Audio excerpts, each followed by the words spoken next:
Blood pressure होता क्यों है? ब्लड प्रेशर की वैसे एज सच तो कोई ख़ास वजह नहीं होती। 95% लोगों में ज़्यादातर फैमिली हिस्ट्री पॉजिटिव होती है, या ऐसे लोगों में एक्सेसिव सॉल्ट इनटेक या नमक का इस्तेमाल ज़्यादा होता है। ये लोग या तो मोटापे का शिकार होते हैं, और इसके अलावा चिकनाई का इस्तेमाल भी इन लोगों में ज़्यादा होता है। तंबाकू नोशी और अल्कोहल का इस्तेमाल भी रिस्क फैक्टर हैं। Stressful life, sedentary life style, ये सारे इसके रिस्क फैक्टर हैं।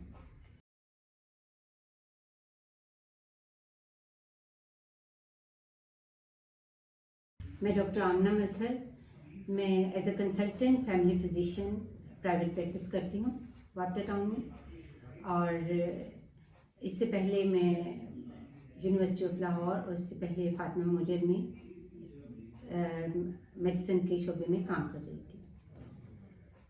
यहाँ पर मैं आपसे बड़ों और बूढ़ों के जो कॉमन अमराज हैं, जैसे कि ब्लड प्रेशर है, शुगर है, जोड़ों का दर्द है, मैदे और आंतों की तकलीफ है, जिगर के अमराज हैं, पट्ठों का खिंचाव, इनके बारे में आपको बुनियादी मालूमात फराहम करेंगे।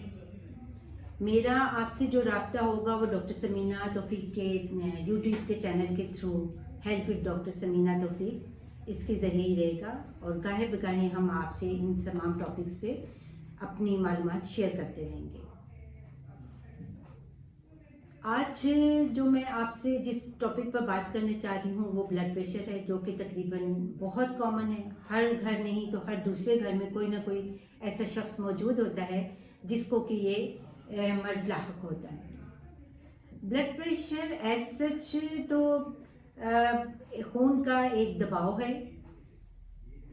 ब्लड प्रेशर हाई जो होता है वो उसको हम एक मर्ज लेबल करते हैं।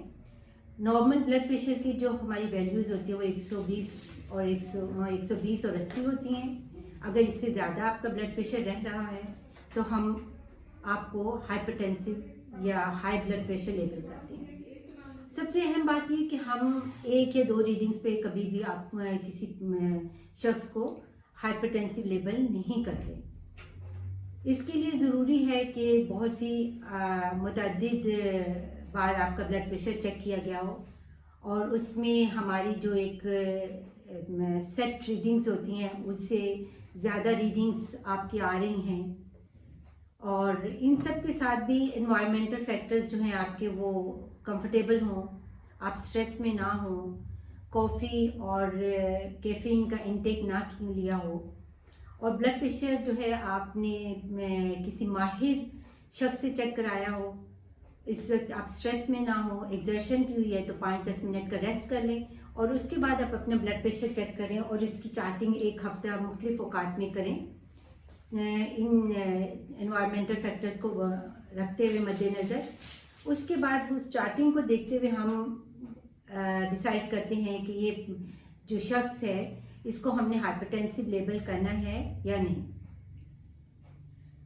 इसके बाद ये तो मैंने आपको बताया कि ब्लड प्रेशर है क्या, ब्लड प्रेशर होता क्यों है।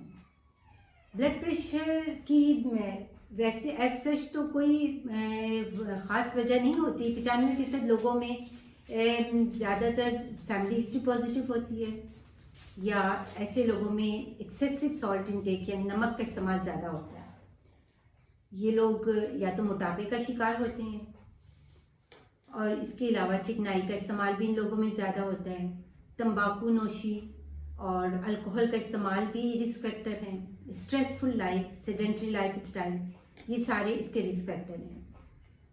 बाकी 5% लोगों में तकरीबन कोई ना कोई सेकेंडरी वजह होती है, जो कि हमारे अंदरूनी अज़ा के इन्वॉल्वमेंट की वजह से, जैसे किडनी प्रॉब्लम्स है, हार्मोनल इश्यूज़ हैं, उनकी वजह से होता है। अब इसकी अलामात क्या होती हैं?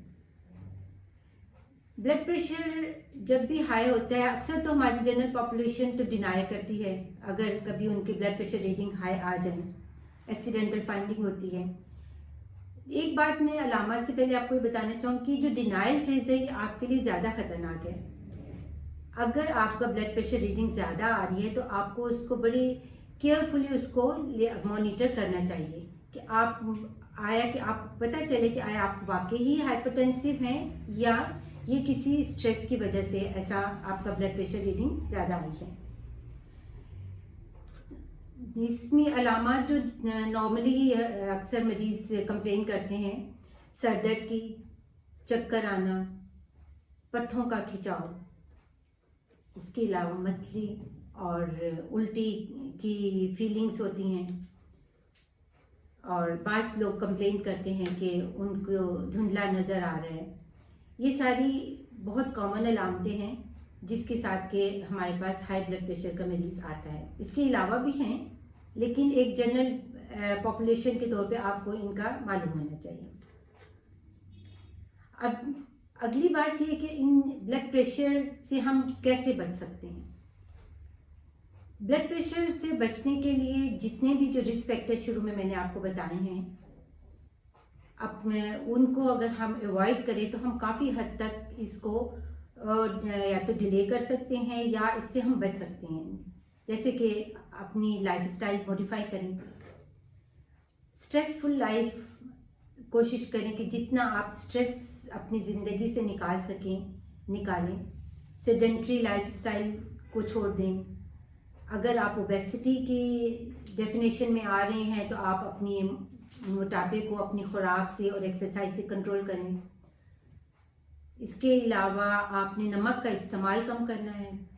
सिर्फ अपने बेसिक खाने में हल्का नमक इस्तेमाल करें।